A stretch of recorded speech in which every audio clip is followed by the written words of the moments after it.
अब ध्यान दो कि सुनो, जो ना गंगा नहाता है, ना नाम जप करता है, ना भगवत सेवा करता है, तो पशु योनि में जाता है। कह रहे हैं पूति गंधम तमो मेध्यम वर्जनीयम प्रकीर्तितम पूर्वत भक्षणे प्रीता अद्य पापम करोति च स्तेयशीलो निशाचारी बुद्धिर्गेयः सवंचकः अबुधा सर्वकारेषु अज्ञाता सर्वकर्मसु समयाचारहीनस्तु पशुरेव स बालिसाः। ये पशु योनि में जन्म लेंगे ऐसे लोग। कैसे लोग नरक जाएंगे? कल चर्चा। गंगा जी की महिमा अपार। अब सुनो, पशु योनि में कौन जाएगा? जब जीव यहां कोई पापाचरण करता है तो भूतेश्वर भगवान मथुरा में है, उनका शासन होता है। ब्रज 84 कोष के जीवों को जो प्रेत योनि को प्राप्त होते हैं उनको, और जब मुक्त होने का अवसर आता है तो ऐसे छूट दे देते हैं। ऐसे नहीं है कि वो तुमसे यहां, ऐसा नहीं कि नहीं है, कई प्रसंग पाए गए हैं अभी तो देखो। तो पशु योनि को प्राप्त होता है। देखो, जो रात के 11 बजे के बाद 3 बजे के बीच में भोजन करता है, ये निशाचर है। निशा माने रात, चर माने विचरने वाले। रात में खाना, रात में तुमको 8-10 बजे तक भोजन कर लेने का नियम। 11 आखिरी है, 11 के बाद भोजन में बिल्कुल नहीं होना चाहिए। ये रात नहीं है ऐसे कि तुम्हारा जब मन आए तब भोजन। 11 से लेकर 3 बजे के बीच में बिल्कुल नहीं। शांति से भजन करो, सो जाओ, उपद्रव मत करो। अब सीटियां बज रही हैं 12 बजे, चलो होटल में चलते 12 बजे खाने, ऐसे लोग जाते हैं। पशु योनि निश्चित। अपवित्र भोजन, दुर्गंध युक्त भोजन, अभक्ष भोजन, इनको पाने में जो आनंद मानता, रात के 11 से 3 के बीच में भोजन, जो रात में आहार ऐसा करता है उसको पशु योनि मिलती है। जो दूसरों का धन चोरी करता है, जो विद्वान बन करके दूसरों की वंचना करके धन को लूटता है, जो अपने कर्तव्य कार्यों से अनभिज्ञ होकर मनमानी आचरण करता है, जो समयोचित सदाचार का ज्ञान नहीं रखता, वो मूर्ख पशु योनियों को प्राप्त होता है। जो हिंसक स्वभाव का है, जो अपने परिवार वालों को पीटता है, गाली गलौज, थोड़ी सी संपत्ति के लिए मारपीट, ऐसी लड़ाई झगड़ा, कलहप्रिय, कायर, कुत्ते की योनि को प्राप्त होता है। लिखा हुआ है वो कुत्ते की योनि को प्राप्त होता है। जो थोड़े से हिस्सा के लिए भाई बंधुओं को मारपीट, कलह, लड़ाई झगड़ा, इस तरह का व्यवहार, हिंसक स्वभाव, क्रूर स्वभाव, इनको कुत्ते की योनि प्राप्त होती है। जो चंचल स्वभाव, देखो कुछ ना कुछ करते जा, बैठे तो पैर हिला रहे, वो मतलब शांत नहीं रह सकते, उनके शरीर में वाइब्रेट होता रहता है। वाइब्रेट जैसे मोबाइल नहीं झंझनाता रहे, वो झंझनाते रहे। सुन लो भाई, क्या बनोगे। और जो दूसरे के भोजन के लिए लालायित रहता है, कहां से निमंत्रण आ जाए, कैसे हो जाए, क्या व्यवस्था बन जाए, सुनो। और जब चलता है ना तो बेढंगे ढंग से चलता है, बेढंगे ढंग। और दूसरों की वस्तु देकर लुभायमान होकर छीनने का स्वभाव करता है, उसका अगला जन्म बंदर का मिलेगा, पशु योनि में बंदर बनेगा। जो वाणी से सदैव कटु बोलता है, कुटुंबियों से द्वेष करता है, लोगों की चुगली खाता है, उसे अगला जन्म सर्प योनि का मिलेगा। कुटुंबियों से द्वेष करता है, दूसरे की चुगली खाता है, उद्वेगजनक वचन, उद्वेग माने भारी क्लेश पहुंचाने वचन, दूसरे की निंदा करना, चुगली करना, तो वो विषधारी सर्प बनता है। जो शरीर से बलवान दीन जनों के ऊपर आक्रमण करके खूब पिटाई मार करना, माता पिता को मारना, ऐसे गरीब जनों को, दीन जनों को मारना, निर्लज और मांस भक्षण करने वाला, उसको अगले जन्म में क्रूर मांस भक्षी, जैसे हाइना, सिंह, सियार, ऐसी योनियों को दिया जाता है। क्रूर हिंसक पशु सिंह जैसे है, जैसे लकड़बग्घा है ना, लकड़बग्घा है, भेड़िया है, ऐसे जो मांस भक्षण करने वाले हैं, जिनकी आवाज दूसरों को सदैव दुख ही देती है। बोलने का मतलब है दुख ही देना। जो दूसरे को, अब जैसे जा रहे हैं, जंजीर खींचा, वैसे ऐसे वो गिर गए, उनके अंग भंग हो रहे, वो समझ रहे 30-40 हजार की सोने की चैन खींच ली तो हम ब्रह्मा बन जाएंगे। देखो उनको क्या बनना पड़ेगा। जो दूसरों को भय प्रदान करते हैं, दूसरों की संपत्ति छीन लेते हैं, ऐसे लोग अजगर योनि को प्राप्त होते। भूखे मरो जब कभी अवसर मिल जाए तब। ऐसे ये जो दूरदृष्टि न रख के वर्तमान दृष्टि रख करके केवल भोग के लिए दूसरे के दुख का कारण बनते हैं, केवल उनके चिंतन यही चलता रहे, कहां से क्या खा लूं, कहां से क्या उठा लूं, कहां से क्या, बोले हाथी की योनि को प्राप्त होते हैं, वो पशु हाथी योनि को। इस तरह से 83,99,999 योनियां हैं जो भजन नहीं करते, भगवत विमुख हैं, उनको सब क्रमशः ये प्राप्त होती है। उपासक को चाहिए कि कम से कम इतना तो कर ले कि अगला जन्म मनुष्य का हो जाए, फिर भजन करे अगर कोई कमी रह गई हुई। अगर आप नाम जप करेंगे और एक बात ध्यान रखेंगे कि दूसरों को दुख ना पहुंचने पावे, तो पक्की बात है भगवान की कृपा से अगर भगवत प्राप्ति नहीं हुई तो दूसरा जन्म होगा मनुष्य का, और बहुत महान भक्तों के बीच में जन्म होगा। जन्म से ही भजन प्रारंभ हो जाएगा और आप यौवन अवस्था प्राप्त होते होते भगवत प्राप्त हो जाएंगे, काम हो जाएगा आपका। भजन एक ऐसी वस्तु है जो आपको बचा सकती है। अब इसमें कह रहे हैं कि जैसे आप भजन मार्ग में लगे हुए हो और आपको कोई गाली दे रहा है, आपने पलट के गाली दे दी तो आपका भजन क्षीण हो जाएगा। इसलिए भजन को बचाने के लिए कह रहे अकार्पण्यमपारुष्यम संतोषा सर्दधानता। ये ब्रह्म ऋषियों की बातें हैं, बहुत काम की बातें हैं। अनुसूया गुरो पूजा दया भूतेश्व पैशुनम सद्वीरेश दमः प्रोक्तो ऋषि शांत बुद्धि भी। अकार्पण्य माने उदारता। भजन किससे बचेगा? उदार बुद्धि। स्वभाव कह रहे हैं कोमल, कोमल स्वभाव से भजन बचेगा। संतोष वृत्ति से भजन बचेगा। गुरु इष्ट पर श्रद्धा वृत्ति से भजन बचेगा। दोष दृष्टि किसी पर ना हो, इसका अभाव हो, इस तो भजन बचेगा। गुरु शुश्रूषा सेवा से भजन बढ़ेगा। प्राणियों पर दया तो भजन बढ़ेगा। किसी की भी चुगली ना करना, संत और ऋषि मुनियों का संग करना, इससे भजन बढ़ता है, पचता है। भजन किससे नष्ट होता है? तो कह रहे हैं जब अवमाने न कुप्पेत सम्माने न प्रहस्यति सम दुखो सुखो धीरा प्रशांति इति कीर्त्यते। जब तुम्हारा अपमान हो और तुम उसका बदले में अपमान कर दो तो तुम्हारा भजन क्षीण हो जाएगा। और यदि अवमाने न कुप्पेत, अगर तुम्हारा अपमान हो रहा तुमने क्रोध नहीं किया, तुम्हारा सम्मान हुआ तुमने सम्मान स्वीकार नहीं किया, बचना भाई, इससे बचना, ये अगला जन्म नहीं होने देंगे। अगर ऐसा उदारता, कोमल स्वभाव, संतोष, श्रद्धा, दोष दृष्टि का अभाव, गुरु सेवा, प्राणियों पर दया, चुगली ना करना, निश्चित निश्चित अगला जन्म नहीं होगा। आप अपने भजन को बचाएं। जब कोई आपका अपमान कर रहा हो तो आप उसके बदले में उसका अपमान ना करें। यदि आपको क्रोध आ गया अपमान करने पर तो आपका भजन का फल क्षीण हो जाएगा।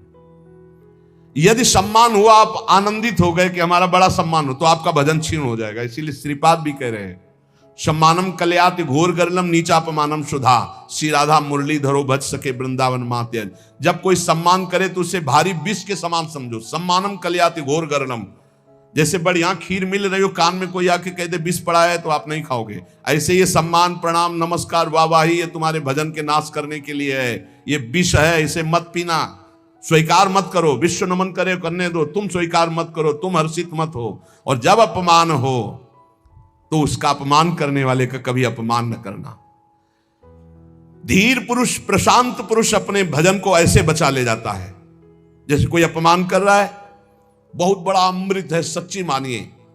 जिसका अपमान हो रहा है वो साधु पुरुष जब अपमान सह जाता है तो उसका भजन बढ़ता है, वो सुख से भगवान में शयन करता है। और जब अपमान हुआ और अपमान दूसरे का कर देता है तो उसका भजन क्षीण हो जाता है, वो अशांत होकर के फिर जगत में शयन करता है। अपमान करने वाला जब कोई सामने से अपमान सह जाता है तो उसका सहन करना उसके नाश का कारण बन जाता है। अपमान करने वाले का निश्चित नाश हो जाता है जब वो सामने वाला बोले ना, केवल चुप रहे। ये बड़ी बात है, पर बहुत कठिन है। उस समय जब कोई अपमान कर रहा है, निंदा कर रहा है, आप शांत हैं, इसका मतलब आपके ऊपर गुरु कृपा है और आप अपने भजन को पहचानते हैं, भजन बचाना चाहते हैं। अपमानित होने पर चाहिए कि अपमान करने वाले की ना बुराई सुने ना बुराई करे। जैसे कोई आकर बहुत नीच आदमी आपको गाली दे रहा था, कान में अंगुली डालो, नहीं भाई वो नीच नहीं, भगवान उसके अंदर बैठकर मेरी परीक्षा ले रहे थे, मुझे पुष्ट कर रहे थे, वो नीच कैसे हो सकता है। अपने भजन पर दृष्टि रखे, ना उसकी निंदा करे, ना उसकी निंदा सुने, ना उसका बुरा चाहे। यद्यपि इसमें लिखा हुआ है कि जो अपमान करने वाला है उसका सर्वनाश हो जाता है। ऐसे महापुरुष का अपमान जब करे कि वो बोले ना केवल, तो वो अपमानित करने वाला पुरुष स्वयं नाश को प्राप्त हो जाता है। ये बड़ी बात है। कह रहे कोई भी ऐसी सदगति नहीं जो गंगा जी प्रदान न कर सके। गतिम चिंत्यताम विप्रास्तूर्णम सामान्य जन्मनाम। सामान्य जनों को भी परम गति प्रदान करने वाली और ब्रह्म ऋषियों के चिंतन मात्र से जो गति पर जो चाहे वो गति गंगा जी प्रदान करें। साक्षात ब्रह्म द्रव प्रवाहित है गंगा जी। गंगा जी की ही एक ऐसी अमोघ महिमा है कि जिनके दर्शन मात्र से पाप नष्ट हो जाते हैं। गंगा जी मतलब श्रीधाम वृंदावन से इस समय जैसी आसक्ति प्रकट की वृंदावन ने, ऐसी गंगा जी से आसक्ति। गंगा जी छोड़कर कहीं नहीं जाना, किनारे ही जो तीर्थ मिले मिले, कहीं नहीं जाना, नगर में भी ऊपर नहीं चढ़ना, वहीं जो आहार मिले गंगा का क्यों। कैसे बताएं क्या परमानंद स्वरूप गंगा जी हैं, जिनके दर्शन मात्र से सारा पाप नष्ट हो जाता है गंगा जी से। और आपको बताएं अधिकतर बड़े महापुरुषों का दर्शन गंगा किनारे, जो प्रगट में थे और जो अप्रकट थे। नानक देव जी का पहला साक्षात्कार गंगा के किनारे हुआ। वृंदावन, पावन पुलिन, ये सब गंगा की रेती पे। वृंदावन, पावन पुलिन, प्रियालाल, ये गंगा की रेती, सेनपुर। साक्षात गंगा से प्रकट होते हुए सिद्ध मां, बड़े चमत्कार गंगा मैया के, बड़े चमत्कार, अद्भुत। मतलब वाणी लड़खड़ाती है उनकी महिमा को, कहते हैं कि वो महिमा तो इस जीवन में देखिए ना, इसलिए बड़ी दिव्यता गंगा जी में। गंगा जी के नाम का स्मरण मात्र करने से पाप थर्रा जाते हैं। जो गंगा जी की डुबकी लगाता है वो महापापी भी पावन हो जाता है। विश्वास हो जाए, विश्वास हो जाए।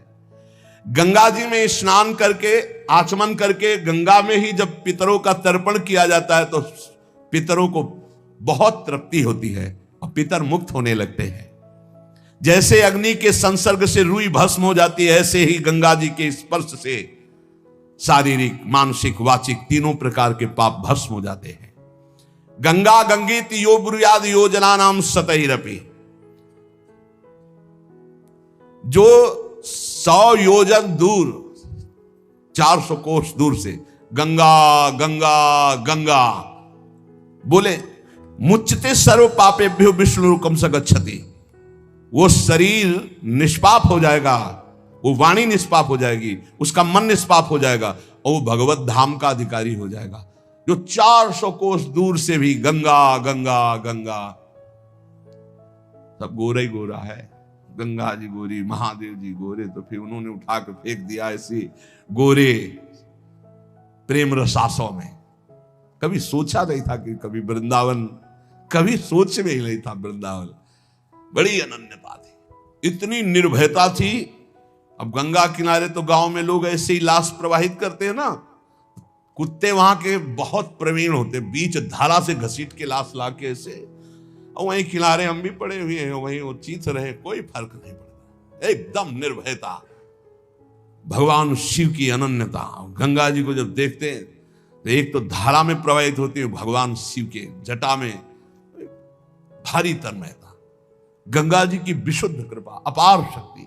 कह रहे सैकड़ों योजन दूर से अगर गंगा गंगा गंगा ऐसा पुकार दे तो उसका शरीर पवित्र हो जाएगा, उसका मन पवित्र हो जाएगा, उसकी वाणी पवित्र। कल नरकों का वर्णन हुआ था, आज नरकों से उद्धार का वर्णन हो रहा है भाई। गंगा जल का आचमन करने वाला, गंगा जल का स्नान करने वाला, गंगा की धारा का दर्शन करने वाला और 400 कोस दूर से गंगा गंगा गंगा ऐसा उच्चारण करने वाला नरक नहीं जाएगा।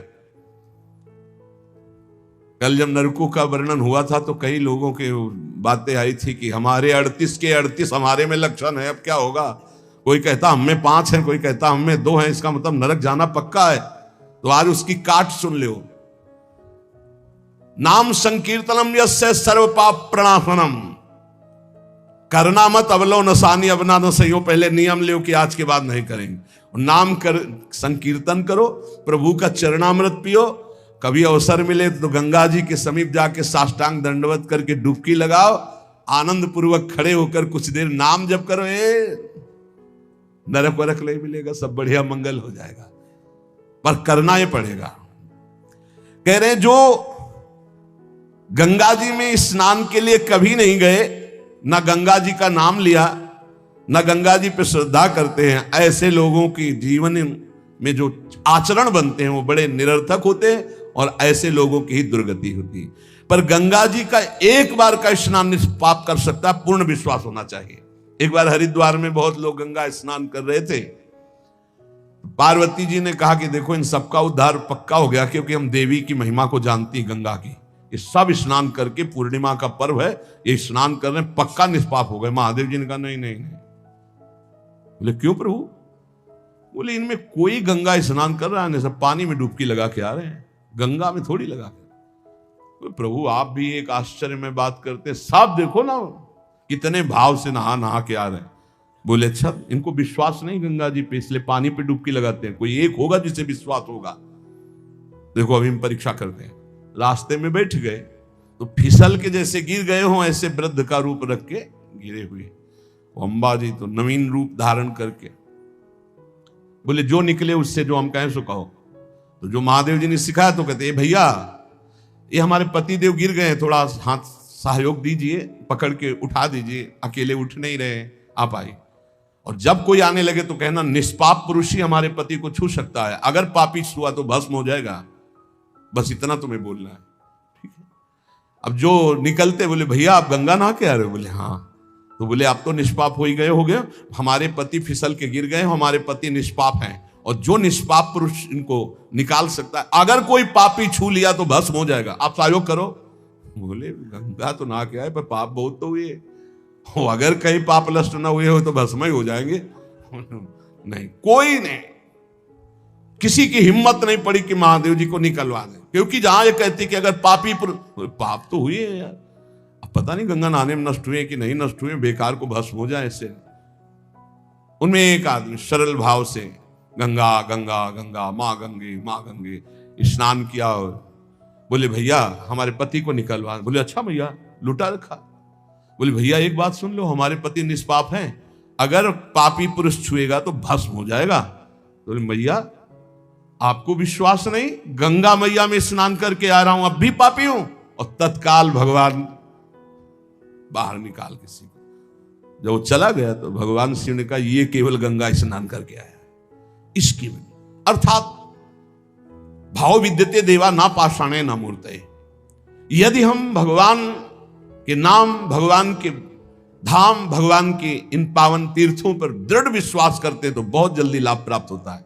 ये विश्वास के लिए सुनाता शास्त्र, ऋषि मुनि सब ये विश्वास के लिए सुनाते। हमें दृढ़ विश्वास कर लेना चाहिए कि अब हमारा कल्याण तो हो ही गया। जैसे गंगा जी क्या है?